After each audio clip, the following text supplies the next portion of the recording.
Okay, well, thank you very much for coming, and a warm welcome again to the Glover Cottages. We're only a short distance away from that most important event. I'm not talking about the Melbourne Cup. We're in Sydney after all. The United States presidential election. And those of us that have followed the various debates have been fascinated by the way the polls have reacted to the debates, and it now seems that the contest is extremely close. We don't really know, and I would not like at this point in time to actually call the result, and I'm not going to put any bets on it either way. My perception, having watched every single one of these debates, is that Romney won the first one. The second one, I think Obama staged a fairly significant recovery, and today, which was about foreign policy, I'd give it to Obama, although something very interesting happened.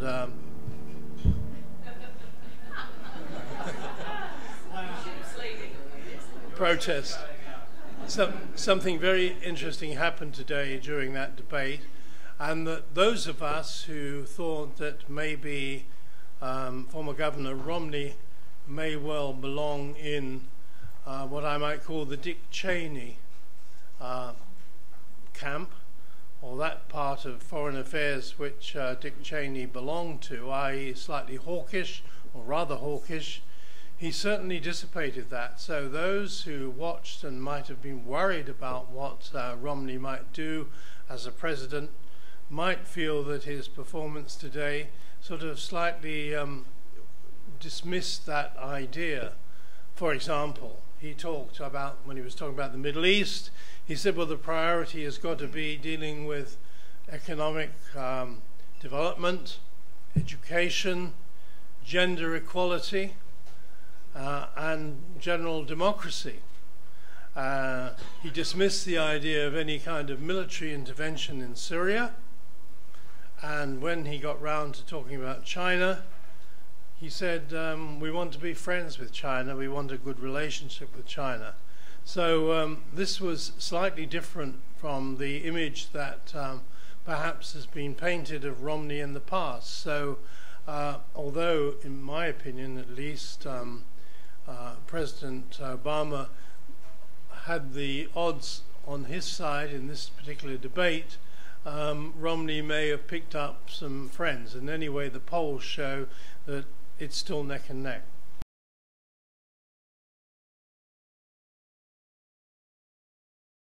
Thank you very much, Colin, and great to be here. I recently spoke at the Queensland and the Western Australian branches of the Institute, and I had a wonderful time. After I gave a speech on the decline of the United States in Brisbane, my old friend Bill Hayden, the former Governor-General, Foreign Minister and Labor leader, told me that although he agreed with virtually everything I said on the decline of the United States and the implications for regional security, he said that my position was well to the left of the Labor Party in Canberra. Now, imagine my surprise. When someone of Bill Hayden's generation says you're left of the Labor Party, you automatically think of firebrands like Jim Cairns and Tom Uren and Clyde Cameron, all of whom, these were Whitlam ministers 40 years ago, almost to the day, who called an American president and his national security advisor mass murderers and warmongers and fascists and whatnot. And this, of course, was over the US bombing of North Vietnam in 1972. Well, I have a disclaimer to make. I can never criticise the Vietnam War because if it weren't for the Vietnam War, I would never have been born. My father was a US Marine in Vietnam, and he served 2 tours of duty. And as you know, a lot of the American servicemen would come to Australia.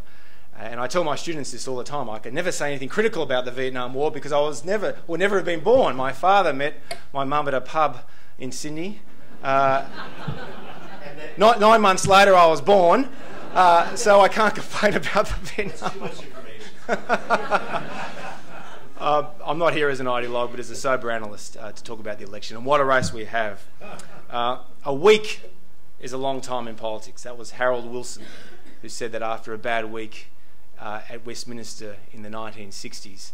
And the quote was so brilliantly penetrating that it was immediately put into the Oxford Book of Quotations. Well, Barack Obama knows exactly how the former of the late British Labor Prime Minister feels. If you go back to the first presidential debate on October 3, the President appeared to be in an unassailable political position. He held comfortable leads in all those crucial battleground states we keep hearing that will determine the outcome of this election. He was a clear favourite. Mitt Romney, meanwhile, was living on borrowed time, bedevilled by a series of gaffes and missteps, derided as a modern-day Gordon Gekko vulture capitalist, dismissed as lacking empathy and authenticity. And most seasoned observers in Washington believed the race was virtually over. The veteran Washington Post columnist Richard Cohen reflected the conventional wisdom just 3 weeks ago when he said about Mitt Romney's startlingly incompetent presidential campaign, "His faults as a politician are manifest." Quote, "He is robotic, he's ideologically incoherent, he's severely out of touch with the average American, he's unknowable. His own wife asserted at the National Convention that he'd made me laugh, and then failed to cite a single humorous moment. He is," Cohen went on to say, "his party's nominee because, like the one-eyed man in the Valley of the Blind, he is just the best of the worst." Cohen's remarks, of course, reflected the conventional wisdom in the media. The magazine that Colin mentioned, the Spectator magazine, which comes out of London, this was 18 months ago. Barack Obama looking pretty confident in the boxing ring. Who will fight Obama? Richard Littlejohn says the Republicans have thrown in the towel on 2012. And Sarah Palin there in the background. This one at the beginning of the year, game over. You see President Obama with a dead elephant. The strange death of Obama's opposition. After the primaries, the lightweights. And of course you had President Obama versus all these lightweights from the Republican primaries. And yet, as we now know, Mitt Romney defied his critics, and in the words of Jonathan Friedland from the left-wing Guardian, Mitt Romney gave the president such a good hiding in the first presidential debate, you half expected the referee to step in and end the bout on grounds of compassion. Kathleen Parker, no supporter of Romney, says, Obama's $1 million smile, which usually lights up a room, was like a flashlight in broad daylight. The result is that within a week, Romney has come roaring back into the contention for the presidency, with many polls now putting him in the lead. Gallup yesterday has him at 51-45.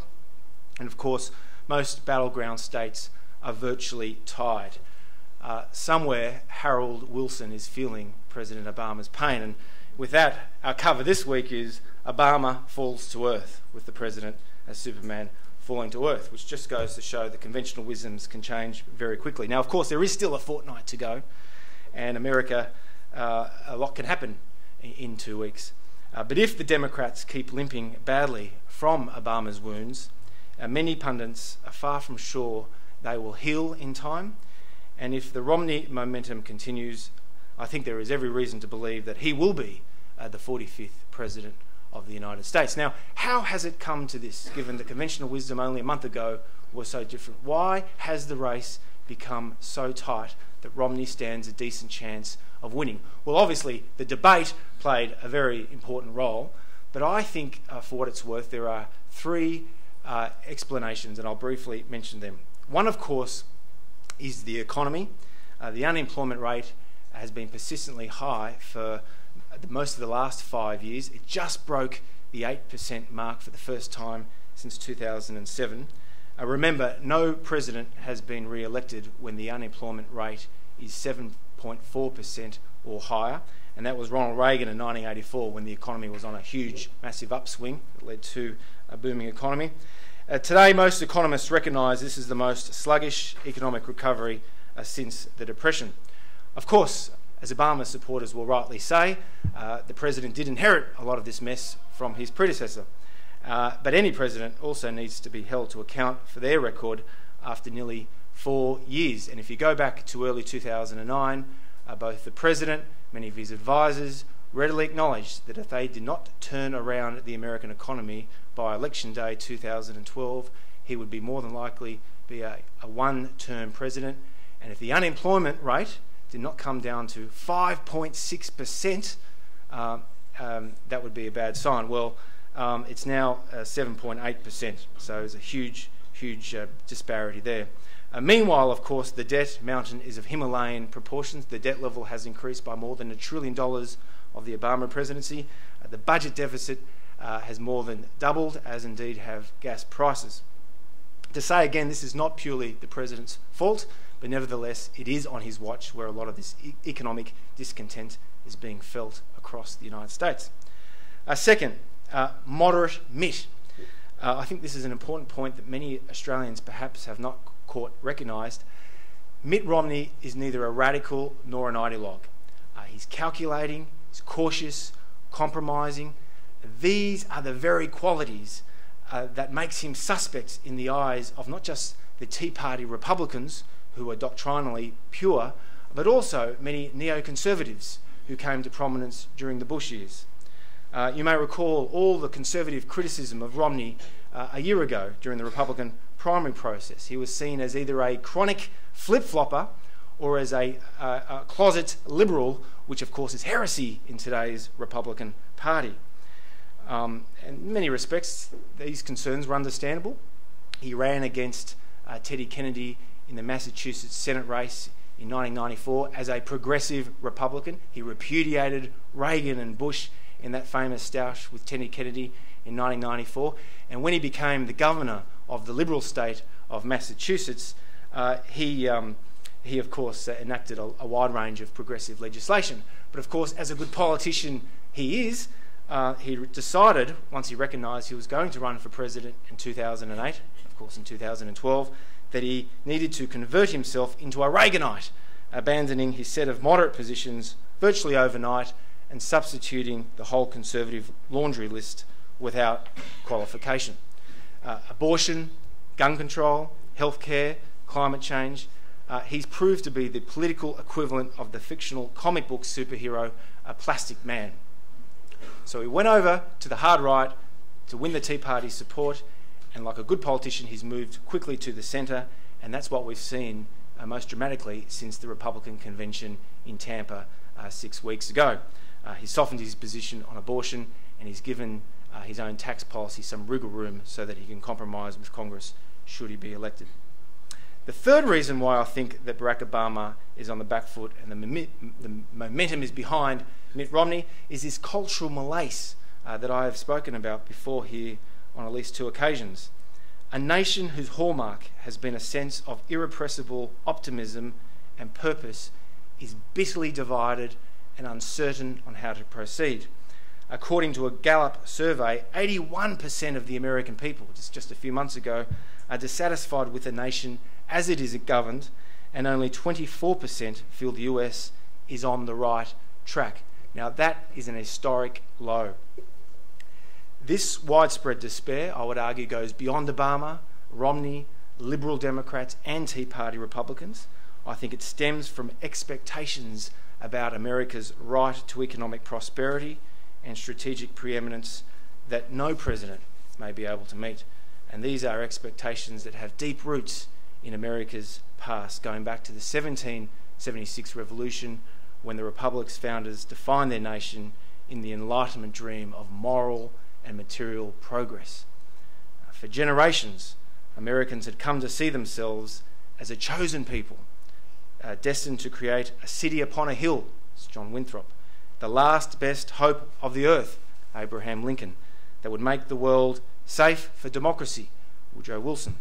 And this idea of American exceptionalism, the belief that the nation is born of an idea, dedicated to a proposition, claiming a manifest destiny, also shaped what became known as the American century, the term coined to define a US global predominance in the post-war period.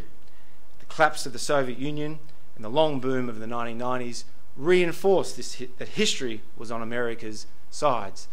But in recent times, as we all well know, under both Bush and Obama, Democrats and Republicans in Congress, the US has entered a period of rapid upheaval, a persistently high unemployment, a debt larger than GNP, alarming budget and trade deficits, falling home prices, although they are on the up just recently, diminished net wealth, a downgraded credit rating, a crumbling infrastructure, a rising China, a polarised and dysfunctional political system beholden to special interests, and of course what Rudyard Kipling called the savage wars of peace in Afghanistan and in Iraq that have cost America so much credibility and prestige, as well as blood and treasure. Many Americans are in a foul mood, and they want someone to blame. They suffer from a crisis of confidence. As the leading conservative commentator, David Brooks, who's actually mildly sympathetic to President Obama, quote, "Americans have lost faith in the credibility of their political system. This loss of faith has contributed to a complex but dark national mood. The country is anxious, pessimistic, ashamed, helpless, and defensive." Now, to the extent that such attitudes prevail, if David Brooks is right, they are more likely to work against a president up for re-election. I think the political climate remains very volatile. This race is very tight. Neither side has any reason to believe that it is laughing or that it's doomed to failure. But the trend, and this has become quite evident in the course of the last 2 to 3 weeks, the trend is clearly in Romney's favour, and in the crucial battleground swing states, there appears to be a shift in his favour as Ohio, Colorado, New Hampshire tighten up, and Florida, Virginia, and North Carolina, all states that Romney looked like he was going to win only a few weeks ago, all look to be leaning Romney. If this trend holds, that makes Obama's chances for a re-election look far less bullish than what Jonathan and Brendon will argue right now.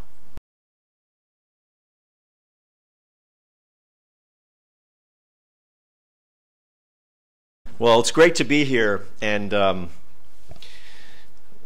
a lifelong baseball fan, and actually my team unfortunately lost, the Yankees. They're headed to, as somebody's nodding and somebody else, I guess, follows baseball. And I bring that up because there's a famous philosopher named Yogi Berra. Well, everybody knows who Yogi is, who said this feels like deja vu all over again. And as some of you may have remember, we were here back in April, the same lineup, and we talked a little bit about an election at that time, and philosophized about it, you know, with a telescope looking way, way far away, and here we are now just a few days away, and I'm going to actually argue that not much has changed since April. And I want to start by, again, quoting another philosopher that I think encapsulates to me the message of this election. And it's a fellow by the name of Bill Maher, who you may know as a comedian, who has a great show on HBO. And Bill Maher's view of the election was the following, that he believed that the Democratic Party's slogan should be, "Vote for us. We're lame, but the other guys are nuts." Which actually I often think would be a good slogan for the Labour Party to adopt here in its election next year. But I'm not here to talk about the Labour and the coalition.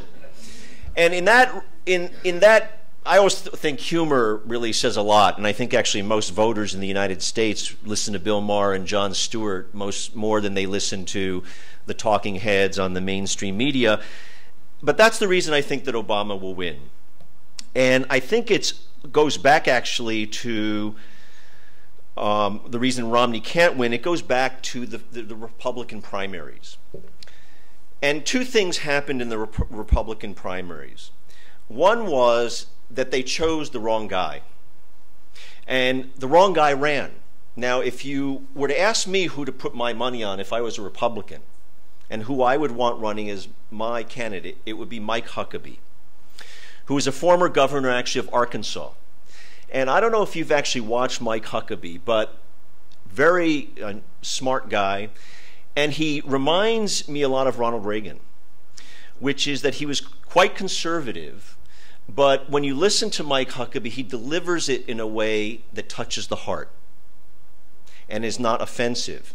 and is not as threatening. He could be as pro-life, as pro-gun as you can imagine any Republican being, but you don't feel offended by him. And one of the things that Ronald Reagan did, and I know this would shock you, but I was not a Reagan fan, but he was able to connect with people in a very, very almost unconscious way. If you want to read what I think is the best book on politics right now about why people vote, read Drew Weston's book, The Political Brain. Because Drew Weston describes actually how, he talks about the American scene, but I think it's about people everywhere, that we have deep neural networks that we're not even conscious of. And that when people talk to us, when people appeal to us, they touch a certain neural network that has been developed over years and generations. And what Ronald Reagan did and what Mike Huckabee did could do very effectively was they could talk to people and touch something in them that would make them not feel offended, and they would be willing to let them be in their living room for the next 4 years. That's what Mitt Romney lacks.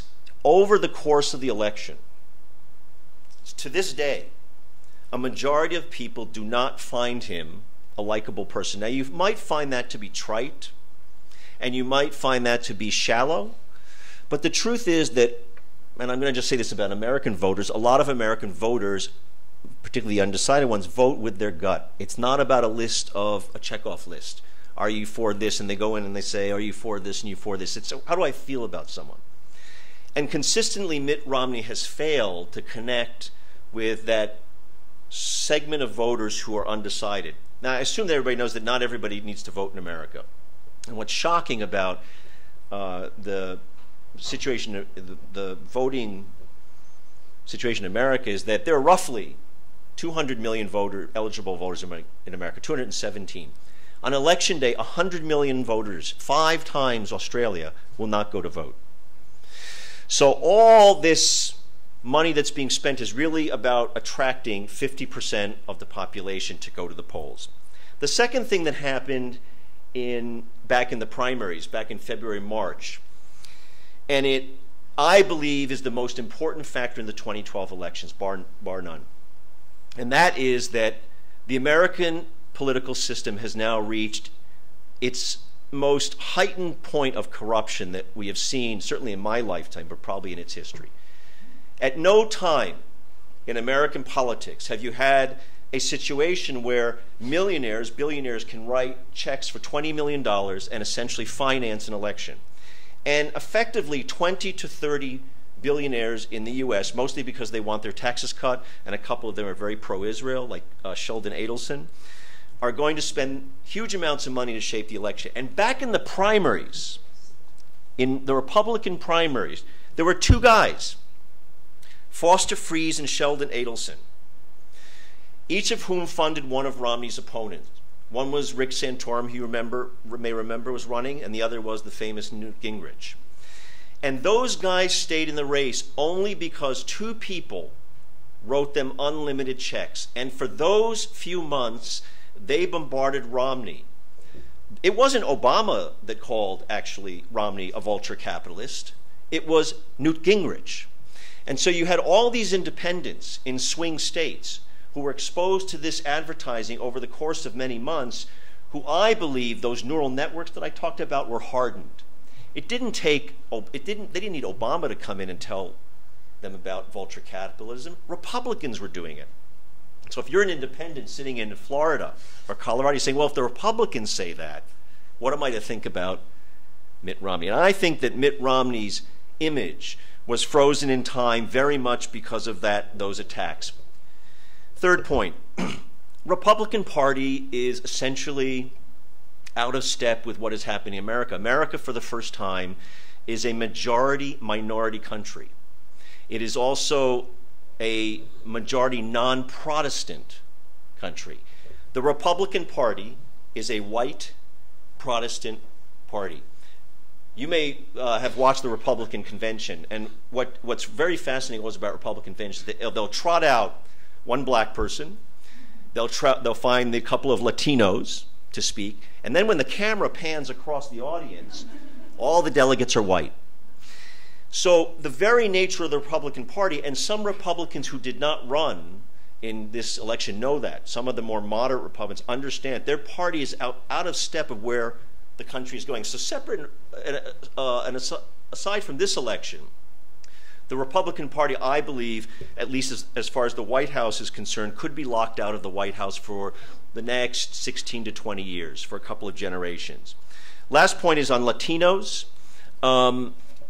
If Romney does not capture, right now Obama's winning about 70% of the Latino vote, which is very important in certain of these battleground states that Tom talked about. Actually, those battleground states are not tied, respectfully. They have consistently been, most of them, with an edge to Obama. They have tightened a little bit, but if you look across all the state polling, it's been pretty consistent that he has an electoral college lead. I went out on a limb and said Obama will probably win with 330 electoral votes. It might be a little bit less, 300. But part of that is because Latinos are overwhelmingly voting for Obama for all sorts of reasons, which we can talk about in the question and answer period. The ground game. Separate and aside from, while Romney was trying to win the primary, Barack Obama was setting up offices and campaign offices and touching voters in all of these battleground states. In Ohio, state that very important, there are 122 Obama headquarters compared to 40 for Romney. In Florida, the Obama campaign is 102 headquarters versus 48 for Romney. Now, those are very, very important. Over the course of many months, those are the people, those are the places that volunteers come to. Then they go out into the community, they knock on doors, they identify voters, they know who the voters are that are their voters. Those are the places that in the 72 hours before the election are going to be launched a massive drive. And I think all this debate stuff, which frankly is pretty boring, the real, when the leather hits the road, the real difference, and the reason I think Obama will win quite comfortably, is that he has a far superior ground game. Let me talk quickly about the future, and then happy to wait for the question and answer. The Senate, we are going to face, as I wrote in this piece yesterday, the U.S. is going to face a far more partisan divided country than even we face now. Part of the reason is that the U.S. Senate will be far more conservative. The Republicans who are going to be elected from the Republican Party are going to be far more Tea Party conservatives. They are not likely to want to compromise. And Tom was absolutely right. There is a very deep disquiet in America. But let me suggest that it's for a very different reason. It's not for some angst and some unclear reason. It's because the American people have been robbed. And it hasn't just happened to the American people, it's happened to people all across this world. They have dealt with an economic system, the phony so-called free market, that has engineered the greatest shift of wealth in human history. America, which was the wealthiest nation that has ever been created on this earth, has the greatest divide that we've ever seen between rich and poor.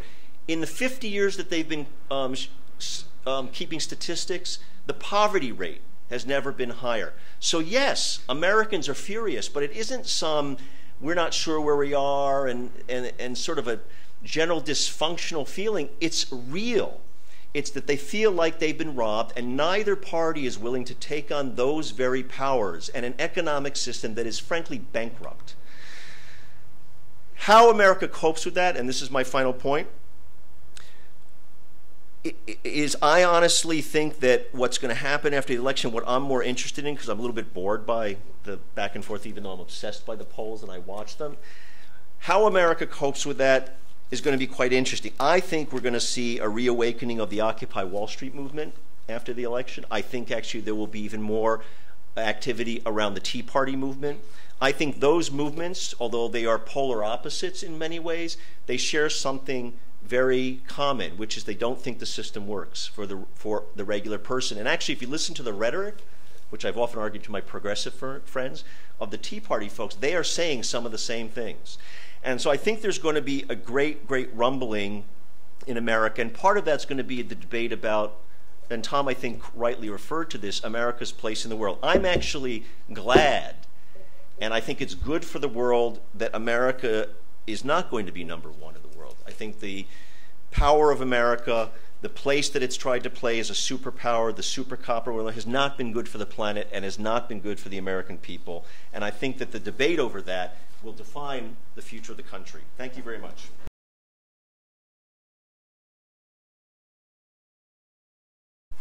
I know this is a very sharp audience, so I'll keep my remarks relatively short. I know your questions from previous times here have been very, very good. So why don't I say a few things on the kind of rank punditry end of things. Then I want to say a little bit about foreign policy, because you're a group very interested in foreign policy. And then I want to talk about what I'm interested in, which is really, why do people care so much about American elections outside of the United States? Why is there so much coverage of American politics in our newspapers and our televisions? And I think for an audience like this, this is an important question, because we're not in Dayton, Ohio, although, you know, if you spent a sort of day like I did, you might think you're anywhere in the world. So let's start off with a kind of rank punditry. My sense is that on election day, I'm going to be watching the numbers in Ohio, and that state will have a very, very sort of determinant role in the election outcome. I remember doing that very well in 2004, doing some radio interviews and just watching the gap get too big for John Kerry, and that was the election. Kerry won Ohio, he would have been president. My sense of Obama in this campaign is that we have a very, very different man from what we saw in 2008. Someone who I think at times has been exhausted.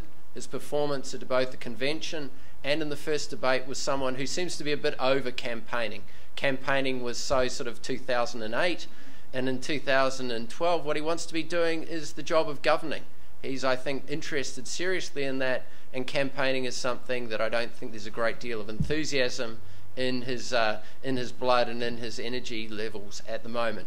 Mitt Romney, I think, by historical standards, is not a particularly strong candidate either. So in some ways, my sense before the debates was that these were going to be maybe a little bit more dull than the 2004 and 2008 debates, where at least there was a kind of energy of anticipation. How would Kerry attack Bush's record on Afghanistan and on Iraq particularly?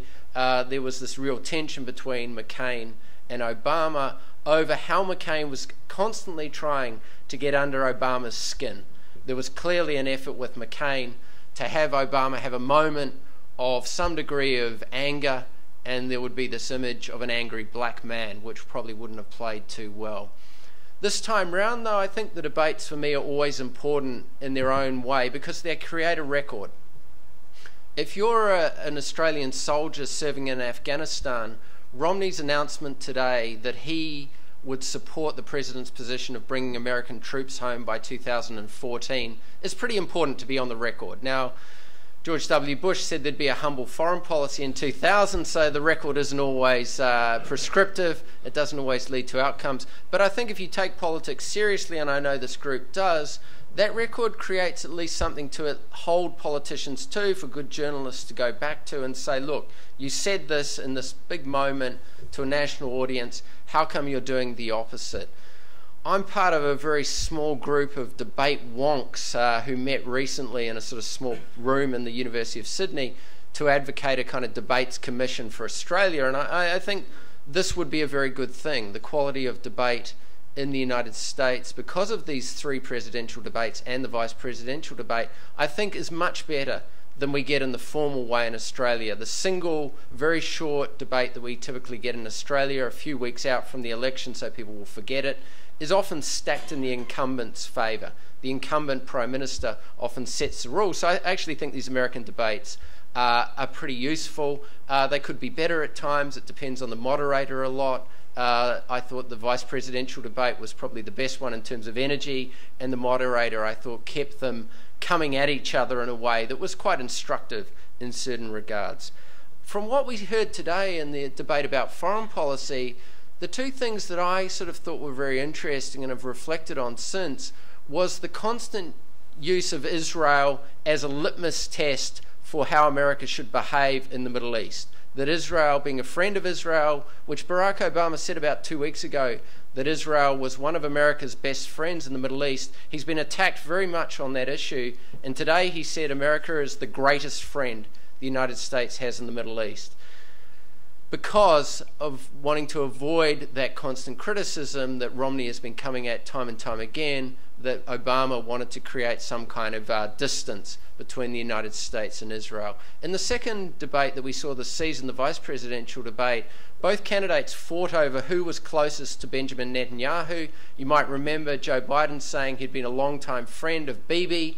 Now, if this is the litmus test for sanity in US politics and US, this is a real worry, and this creates a kind of on-the-record sort of subservience, really, that I think it goes beyond what we've seen in previous elections. In 2004 and 2008 in the campaign debates, a Palestinian state from memory was mentioned both times by both candidates supporting the idea in a general sense. Palestine was not mentioned at all today as a sort of a place of suffering or a possible state. There was a complete lack of mention of this, which I thought was quite interesting and tells us possibly about the moment we're in. The other interesting thing that a lot of people predicted wasn't going to be discussed today, but was only discussed with regard to one candidate, was that at one point Mitt Romney was asked, did he support the use of drones, particularly in northern Pakistan? And he said he did. He said he supported the president's policy in this regard, that it had been an effective and good policy. Now, there's been a lot of writing about this. For those of you very enthusiastic about Obama, I think it is sort of a spot that Obama should have been asked about, to put on the record to say, look, this has been a good policy for these reasons. Obama's argument, and David Sanger in a recent book on this topic probably makes part of Obama's argument, is to say major figures within Al-Qaeda have been killed through these drones.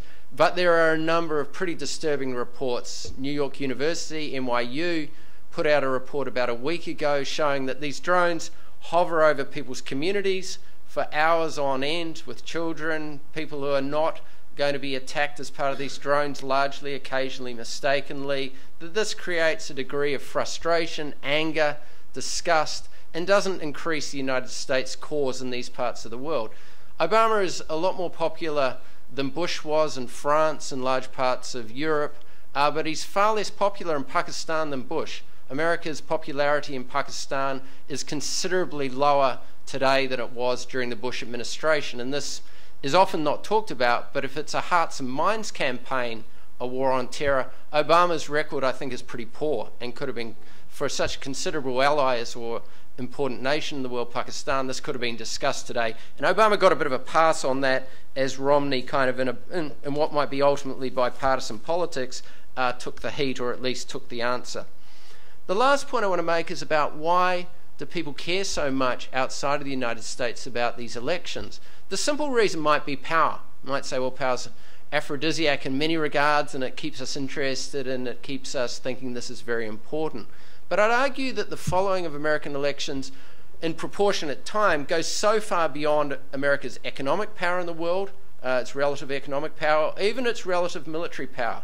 I mean, even a very sort of esteemed group like yourself, did any of you watch the 3-hour French debate that occurred earlier this year, or even the Cameron-Clegg Brown debates in their full? I mean, there was just not that kind of interest. And my sense is that it's not just because we're interested because what the United States might do in the world or what it might do to itself, but that the following of this politics has a strong symbolic sort of importance. American politics, in some ways, my argument would be, has become part of popular culture. A bit like you don't have to be a racing fan to turn up in a funny uniform and a funny hat on the first Tuesday in November in Australia and maybe place some money on a horse that you've never heard of to be involved in that event. And similarly with American elections, I think, in my sense, that they've become part of popular culture rather than just strictly part of politics. And they play a role in a symbolic way. And I think, for me, this is largely what elections in America are increasingly about.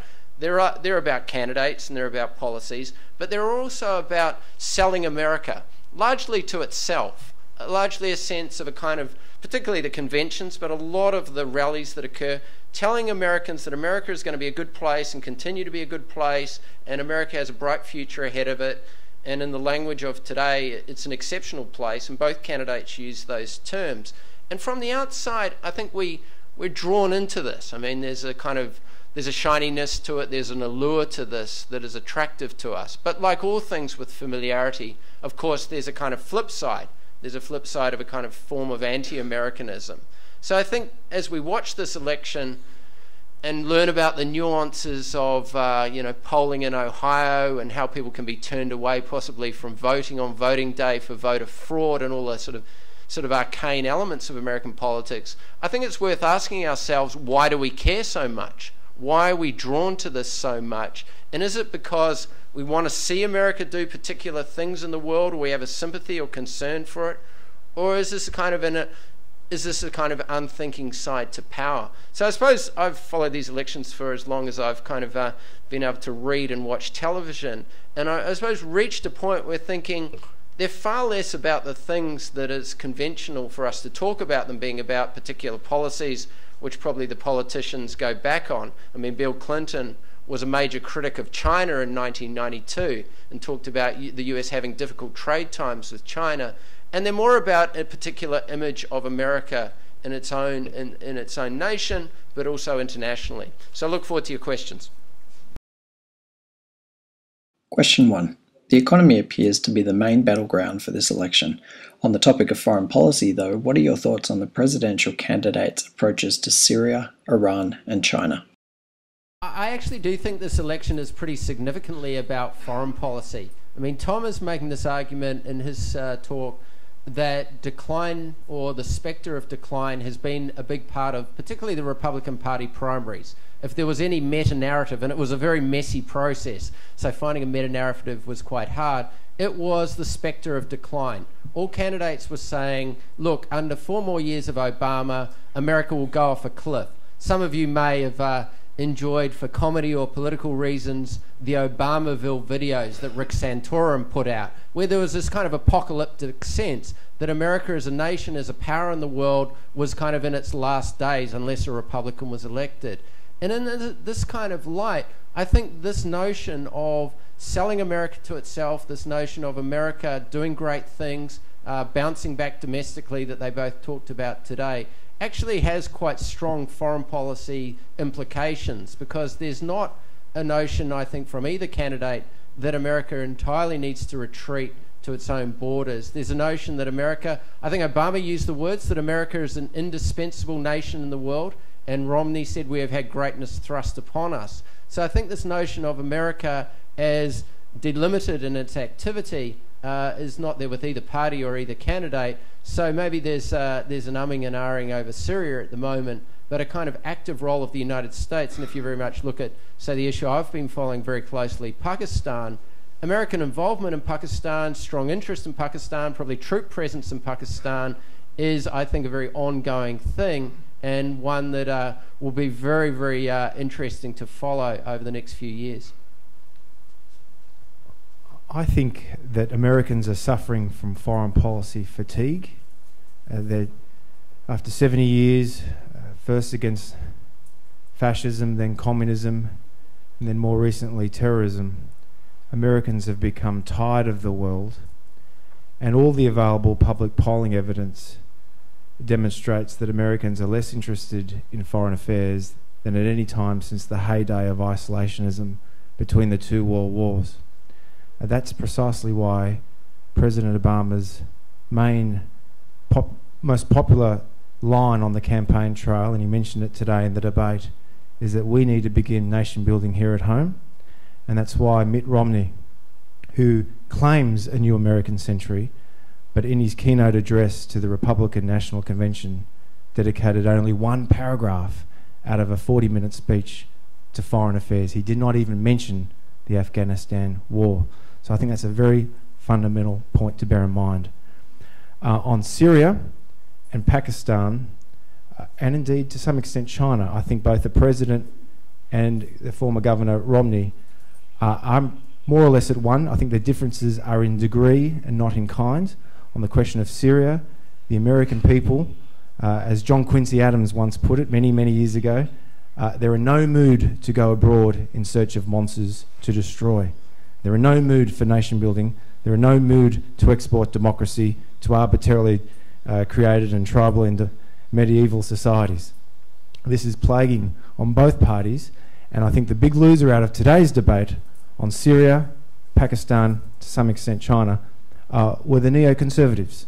These were the prominent intellectuals and activists during the Bush years who unashamedly championed the notion that America should be a global empire.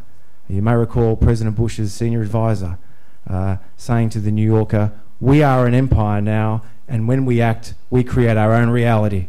Well, those days are over, and both the Republicans, or the sober Republicans such as Mitt Romney, and Democrats recognise that fact.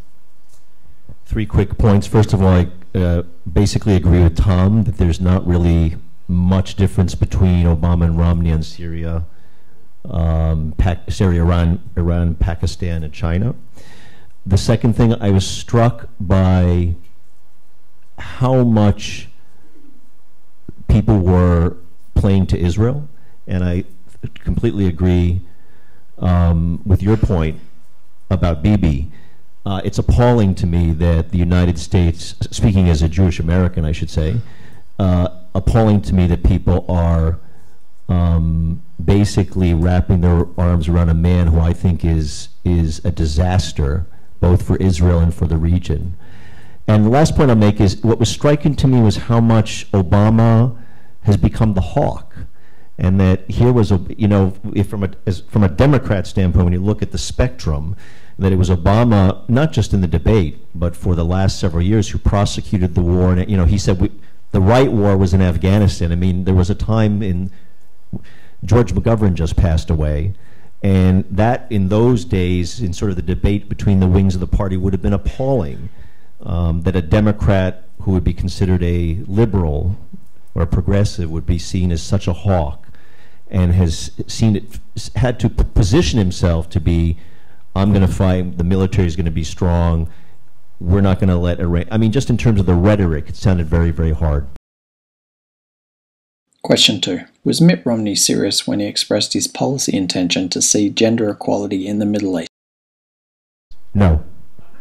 I mean, it was the Tony Abbott gambit, which seemed completely phony and false. But he was playing, I don't believe it was anything but playing to what his advisors are telling him. He apparently has gained among women voters, and they are trying to lock some of that in. That was all about the politics of the election. It had nothing to do with being genuine, in my opinion. I mean, it was a plan that he set out for how America might do its foreign policy more wisely. He talked about economic development, talked about the rule of law, talked about gender equality. He had a laundry list of what sounded like kind of moderate ideas, and he'd said that this had come out of a UN commission on how to better address the problems of extremism. That's probably not what we've expected from someone who has John Bolton close to him as an advisor, talking about the UN as coming up with good ideas. So I think it was very much Tom's point, the sense of Mitt Romney started out very much moderating himself, repudiating maybe some of his earlier positions on Afghanistan, on some of the issues to do with negotiating with Iran. But as the debate went on, he couldn't help himself. And I think this is revealing about these debates. At about the hour mark, they exhaust their kind of campaign advisors' words from their heads, and they start to say more interesting things because they're kind of out there on their own. And this is the great problem in Australia. After half an hour, we've heard that rhetoric sort of over and over again. That's why the French debate of 3 hours is so tremendous, that they're really freeing sort of their ideas by that point. But at the hour mark, Romney went back to his campaign book, which was called No Apologies, and started talking about Obama as going on an apology tour of the Middle East. And at that point, Romney was putting this case that America basically had never dictated to other nations in the world. Now, you might want to believe that in a kind of fantastic sense, but it was, I think, started to become revealing of some of the kind of style between the two men. And Obama, got quite hot under the collar about this notion that he'd been on an apology tour, and it did create sort of the moments of the best drama around the hour mark. If you want to watch this on YouTube afterwards, I think at about 50 minutes to about 70 minutes is probably the best part. I think that Romney, all things considered, although he didn't win the debate today, did enough to reassure those crucial independents that he was a reasonable potential commander-in-chief. Two things: no gaffes which are very important in foreign policy debates.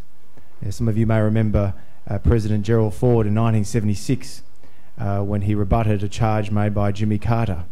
There will be no Soviet domination under Eastern Europe in a Ford administration. Well, of course, the Soviets have dominated Eastern Europe since virtually the end of World War II. No Soviet domination. No gaffes on Romney's part, but also I think he did a good job of making it clear that he was not going to be bellicose and belligerent. That is, he distanced himself from the unpopular Bush legacy. Question 3. Some say Romney will be better for Australia because of his stance on free trade, but Obama has a lot of support here. He's a nice guy and he's building bridges to the Arab world. In your opinion, who will be better for Australia? Well, I think you're quite right about the Australian attitudes to both the United States and the Republicans as well as under President Obama. He is a very popular president in Australia, and there's really limited polling evidence to show how Australians feel about Mitt Romney. But on the question of trade, it's a very good point.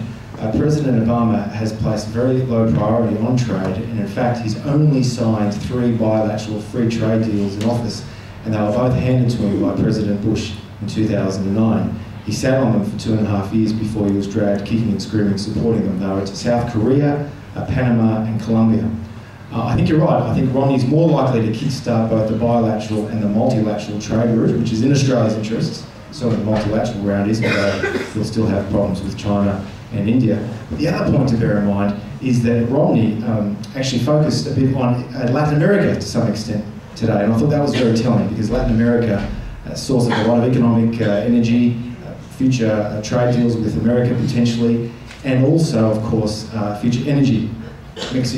Brazil and Mexico will play more of a role in American foreign policy, so I thought he was right on the Latin American front. But on the broader trade point, I think that's right. The Republicans are more likely to go down that route, although bear in mind, on the first day, Mitt Romney is president, so he says he will declare China a currency manipulator and set the scene for tariffs on Chinese goods and services. I don't believe he's going to do that. I think this is just a ploy to win over manufacturing workers in Ohio.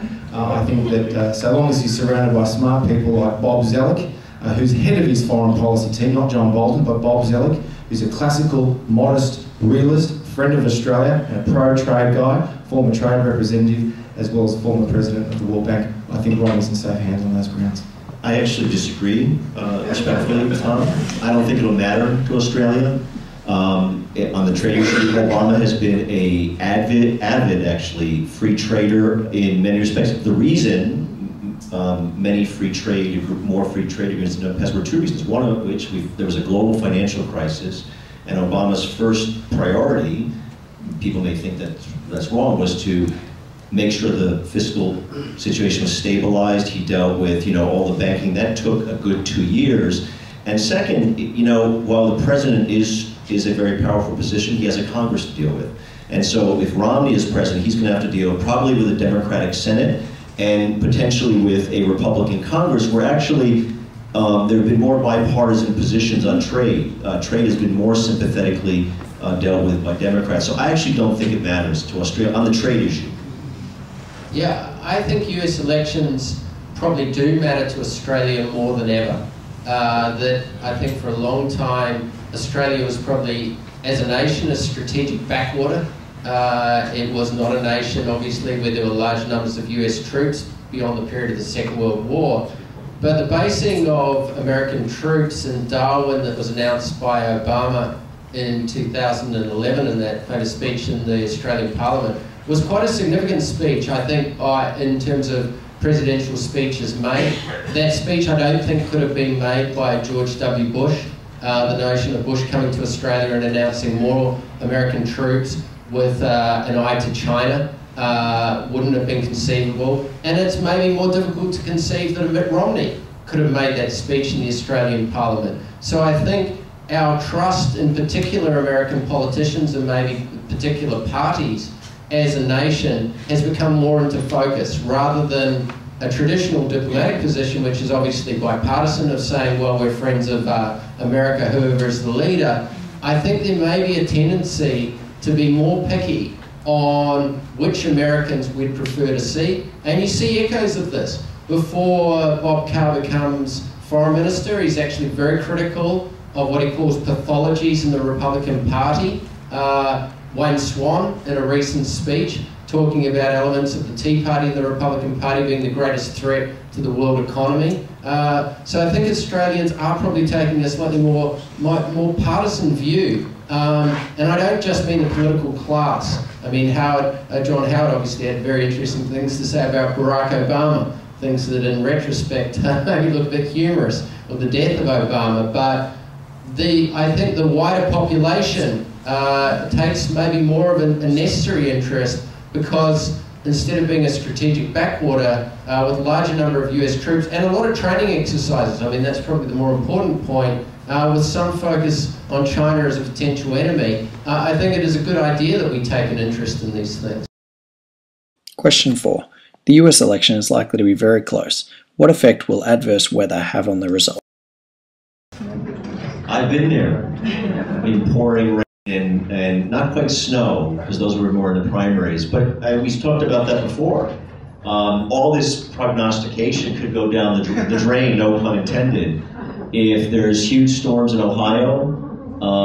You know, if you have, it's mostly if you think about states like Ohio, primarily, swing states like that, but it could make a difference. And part of it is, understand that if you're a working mother, and particularly Democratic voters, and you have 2 jobs, and you just dropped your kids off at childcare at 7 in the morning, you have to run home, pick them up from childcare, take them home and fix them dinner, put them to bed, and the polls close at 8 o'clock, you're exhausted.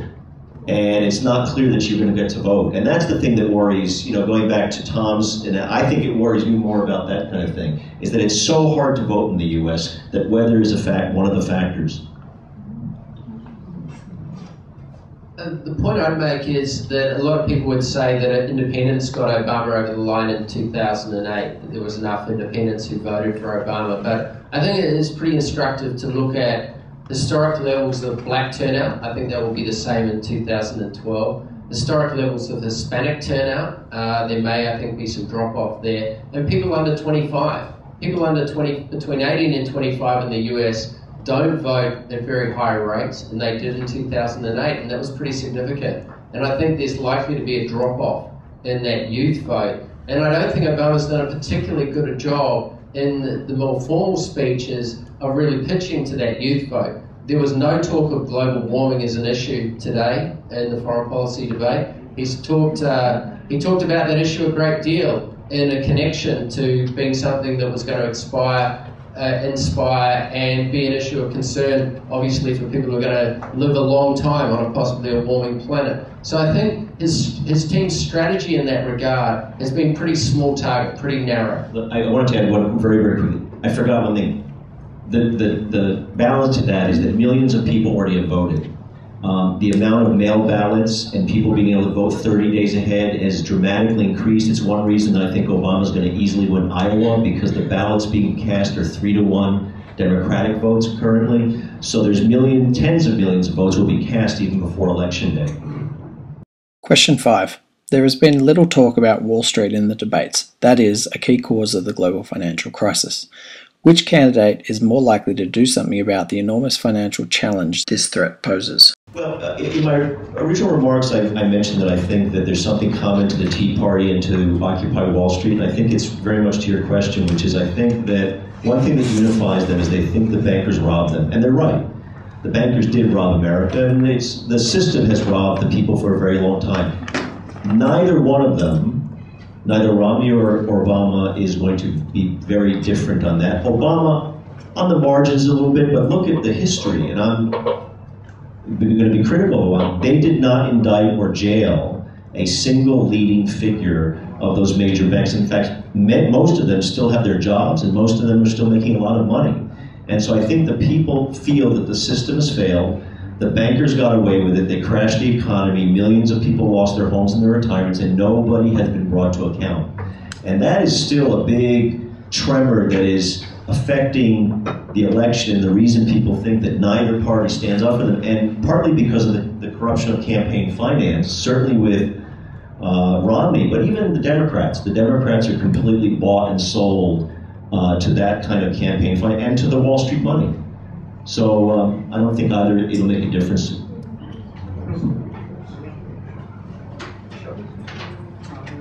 I mean, there's a couple of things that struck me as instructive during the three debates, the conventions, most of the campaign speeches, is that there was a point made earlier that poverty in the United States is at a pretty record high for the number of people being poor, maybe not the poverty rate. It's about 46 million Americans are in poverty today, and there's about 36 million African Americans. So there are more poor people in the United States than there are black people at this moment. There's very little talk of poverty, and I suppose most people looking at inequality in a kind of very deep sense have connected that to the rise of inequality, the rise of the financial sector in the United States.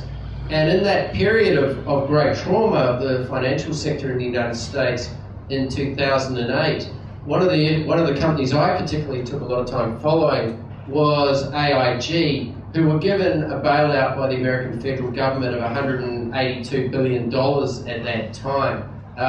The spending that the United States had on food stamps last year, which was at a record high, was about just under a half of that. So there are deep questions about priorities. You could ask these throughout the campaign. Many things are missed. Many of these kind of domestic issues that I think are pretty important and very serious issues aren't discussed, but you're dealing with the United States as well, so you have to understand the context. Right, okay, well, I'm afraid we're out of time.